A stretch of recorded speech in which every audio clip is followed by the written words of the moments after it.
Hello friends, NDR channel में आप सभी का स्वागत और अभिनंदन है। आज की इस वीडियो में हम प्रतिशत के एक एक क्वेश्चन को हल करने वाले हैं कि कैसे उसको कम समय में हम लोग हल कर पाएंगे। जैसे पिछले वीडियो में हमने परसेंटेज के कंसेप्ट को क्लियर किया, अब आपको हर टाइप के मैं प्रश्न इसमें बताने जा रहा हूं कि प्रश्न को कैसे हल करेंगे। जैसे मान लीजिए ये प्रश्न मिलता है आपको कि यदि ए की आय बी से 40% कम है तो बी की आय ए से कितना प्रतिशत अधिक होगा।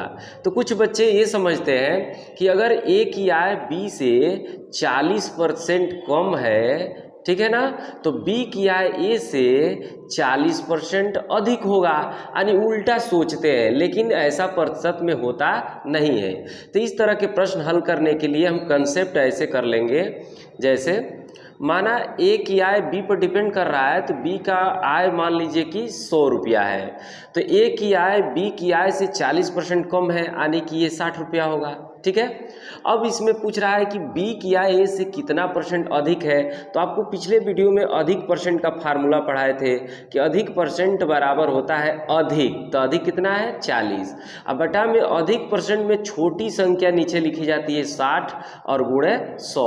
आप देख सकते हैं 20 दूनी 40, 20 100 और 200/3 को बोलते हैं 66 सही 2/3%। तो हम कह सकते हैं कि ए की आय बी की आय से अगर 40% कम है तो बी की आय ए से 66 सही 2/3% अधिक होगा।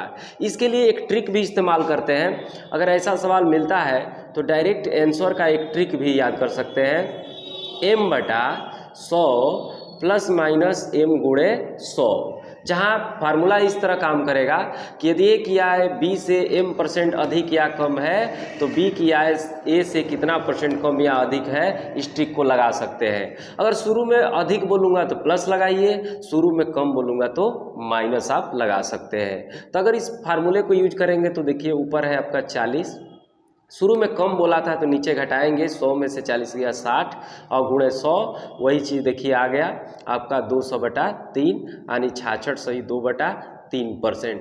तो ये क्वेश्चन को बहुत ही आसानी से आप तो कर सकते हैं। आइए दूसरे क्वेश्चन को देखते हैं। यदि आम के मूल्य में 30% की वृद्धि हो जाए तो आम की खपत में कितना प्रतिशत की कमी करनी पड़ेगी कि खर्च पर कोई प्रभाव न पड़े। अगर ये क्वेश्चन आपको एग्जाम में मिलता है तो इसको कम समय में कैसे करेंगे, इसके लिए देखिए, इसके लिए हम वही ट्रिक इस्तेमाल कर सकते हैं। आंसर बराबर m/100 प्लस माइनस m गुणे 100, इस ट्रिक को इस्तेमाल कर सकते हैं। जब किसी क्वेश्चन में परसेंटेज में चेंज करने से अगर कोई परसेंटेज में चेंज लाना हो और कम कोई प्रभाव न पड़े ऐसा बोलता हो तो ये ट्रिक लगा सकते हैं m/100 प्लस माइनस m गुणे 100। तो आपको शुरू में अगर अधिक बोलेगा तो प्लस का इस्तेमाल करना है, कम ही बोलेगा तो माइनस का इस्तेमाल करना है। तो यहाँ पर m के जगह पर मैं 30 रख रहा हूँ, 100 ठीक है, कमी बोला था शुरू में वृद्धि बोला था इसलिए प्लस रख रहा हूँ इंटू 100। ये आपका जवाब दे देगा 30/130 गुणे 100, ठीक है ना। तो आप 0 से 0 कट गया, ये 300/13, यानी 13 दूनी 26, 4 बचेगा, 13 तिया 39, 1/13।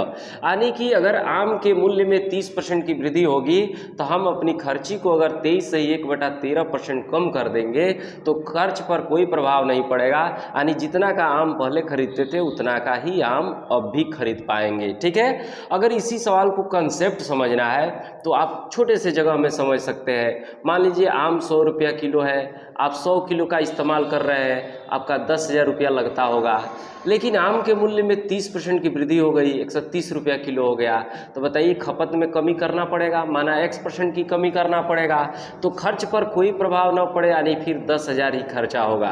तो ये बताइए इन दोनों का गुणा करने से ये आ गया था, तो इन दोनों के गुणा करने से भी ये आना चाहिए। अगर इसको सॉल्व करते हैं तो फिर आपका ये 23 सही 1/13% आ जाएगा। देखिए 0 से 0 कट गया, ये हो जाएगा 1300 माइनस 13x बराबर 1000।